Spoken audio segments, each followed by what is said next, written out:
무리에게서 스스로 갈라지는 자는 자기 소욕을 따르는 자라. 온갖 참 지혜를 배척하느니라. 미련한 자는 명철을 기뻐하지 아니하고 자기의 의사를 드러내기만 기뻐하느니라.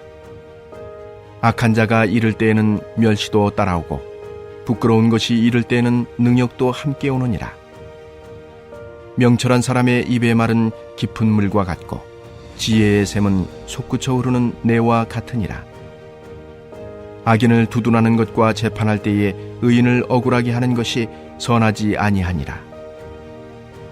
미련한 자의 입술은 다툼을 일으키고 그의 입은 매를 차청하느니라. 미련한 자의 입은 그의 멸망이 되고 그의 입술은 그의 영혼의 그물이 되느니라. 남의 말하기를 좋아하는 자의 말은 별식과 같아서 뱃속 깊은 데로 내려가느니라. 자기의 일을 게을리하는 자는 패가하는 자의 형제니라. 여호와의 이름은 견고한 망대라. 의인은 그리로 달려가서 안전함을 얻느니라. 부자의 재물은 그의 견고한 성이라. 그가 높은 성벽같이 여기느니라. 사람의 마음의 교만은 멸망의 선봉이요 겸손은 존귀의 길잡이니라. 사연을 듣기 전에 대답하는 자는 미련하여 욕을 당하느니라. 사람의 심령은 그의 병을 능히 이기려니와 심령이 상하면 그것을 누가 일으키겠느냐. 명철한 자의 마음은 지식을 얻고 지혜로운 자의 귀는 지식을 구하느니라. 사람의 선물은 그의 길을 넓게 하며 또 존귀한 자 앞으로 그를 인도하느니라. 송사에서는 먼저 온 사람의 말이 바른 것 같으나 그의 상대자가 와서 밝히느니라. 제비 뽑는 것은 다툼을 그치게 하여 강한 자 사이에 해결하게 하느니라. 노엽게 한 형제와 화목하기가 견고한 성을 취하기보다 어려운즉 이러한 다툼은 산성 문빗장 같으니라. 사람은 입에서 나오는 열매로 말미암아 배부르게 되나니 곧 그의 입술에서 나는 것으로 말미암아 만족하게 되느니라. 죽고 사는 것이 혀의 힘에 달렸나니 혀를 쓰기 좋아하는 자는 혀의 열매를 먹으리라. 아내를 얻는 자는 복을 얻고 여호와께 은총을 받는 자니라. 가난한 자는 간절한 말로 구하여도 부자는 엄한 말로 대답하느니라. 많은 친구를 얻는 자는 해를 당하게 되거니와 어떤 친구는 형제보다 친밀하니라. 할렐루야! 우리 사랑하는 성도 여러분, 주님의 이름으로 사랑하고 축복합니다. 오늘 하루도 늘 주님과 함께하며 주님의 귀한 말씀을 들으며 주님께 나아가는 저와 여러분 되기를 예수님의 이름으로 간절히 축원드립니다. 아멘. 오늘 본문 말씀은 미련한 사람의 실상과 더불어 지혜로운 사람의 실상에 대해서 말씀하고 있어요. 좀 더 설명을 드리자면 미련한 사람과 지혜로운 사람이 공동체 혹은 인간관계에 대해서 가지는 태도와 삶의 방식에 대해서 말씀하고 있는 거예요. 우리는 흔히 재치가 없는 사람 혹은 지능이 모자라는 사람을 어리석다고 말합니다. 그런데 성경에는 어디에도 그렇게 말씀하지 않아요. 오히려 미련한 사람은 자기만을 아는 사람, 자기 욕심과 자기 명예만을 추구하는 사람이라고 말씀합니다. 곧 자기 중심적인 사람인 미련하다는 것이지요. 자기 중심적인 사람은 공동체를 생각하지 않습니다. 미래를 생각하지 않다는 거죠.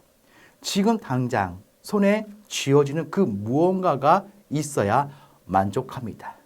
그렇지 않으면 공동체를 분열시키는 것도 불사한다는 것이죠. 1절 말씀입니다. 무리에게서 스스로 갈라지는 자는 자기 소욕을 따르는 자라 온갖 참 지혜를 배척하느니라 했습니다. 이스라엘 백성들에게 있어서 개인과 공동체 중에 더 가치가 있는 것은 공동체였습니다. 곧 이스라엘 속에 포함되는 것, 하나님의 백성에 속하는 것이 축복이었습니다. 반대로 이스라엘에서 하나님의 백성에서 제외되는 것은 곧 불행이었고 비극이며 저주였습니다. 근데 여러분 보십시오. 무리에게서 스스로 갈라지는 자를 이야기합니다. 공동체에서, 집단에서 자기 스스로 이탈하는 사람을 말합니다. 적어도 이탈까지는 아니라 할지라도 공동체와 집단을 무시하고 자기 생각과 아집을 고집하는 사람을 일컫는 것이에요. 좀 더 다르게 말하면 공동체의 평화와 발전이라는 더 큰 이익보다 우선 단장 자기 유익을 구하는 사람을 지적하는 것입니다. 그래서 무리에게서 스스로 갈라지는 자는 자기 소욕을 따르는 자라고 했습니다. 공동체의 이익, 공동의 선을 따르지 않고 자기 소욕을 따르는 자라는 것이죠. 여기 자기 소욕이라는 말은 자기 욕망, 자기 열망을 이야기하고 있는 것입니다. 성도 여러분, 어쩌면 이 말씀은 우리가 살아가는 오늘날 현실에 가장 필요한 말씀이라고 할 수 있어요. 개인 이기주의가 평배합니다. 공동 이익은 어찌 되었던 건 내게 조금만 손해가 되면 찾는 사람이 없어요. 아니 꼭 개인만이 아닙니다. 집단도 마찬가지입니다. 보다 큰 공동체보다 작은 집단의 이익을 위해 공동체를 흔들고 희생시키려고 합니다. 내게 혹은 우리 집단에 손해가 되든지 다른 사람 혹은 다른 집단과 비교해서 조금이라도 손해를 보거나 대우와 이득의 차이가 나면 참지 않습니다. 전부를 향해서 비난하고 비판하죠. 꼭 전부만이 아닙니다. 상대방이 누가 되었던 간에 그 자리가 어딘 간에 자기에게 일단 유리하고 보아야 합니다. 아무리 법이 있어도 막무가내로 반대하고 시위하죠. 무엇이 옳고 그렇지 판단하는 잣대는 오로지 우리라는 소집단이 있습니다. 보다 큰 집단보다 먼 미래를 내다보면 양보하는 미덕이 없습니다. 아니 장기적인 관점에서 보면 모두가 이득이 되고 행복할 수 있는데도 단장 눈앞에 보이는 것만을 고집합니다.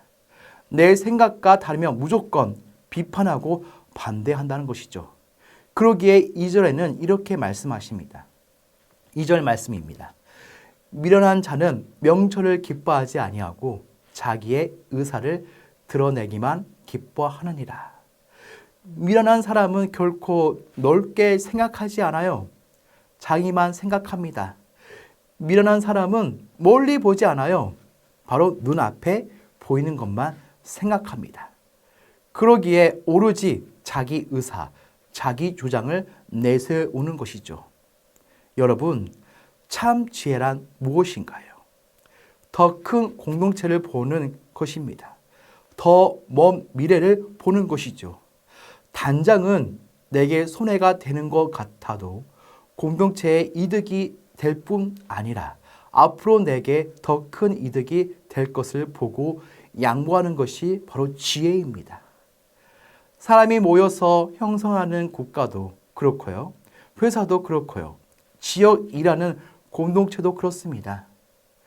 교회도 예외가 될 수 없죠. 성도 여러분, 나만 아니라 전체를 생각할 줄 아는 사람이 지혜로운 사람입니다. 지금 당장만 아니라 내일을 생각하고 미래를 바라볼 줄 아는 사람이 바로 지혜로운 사람이죠. 사랑하는 성도 여러분, 저와 여러분은 전체를 생각하고 미래를 생각하는 지혜로운 사람들이 다 되시기를 주님의 이름으로 간절히 부탁드립니다. 10절에서 11절 말씀입니다. 여호와의 이름을 경건한 망대라.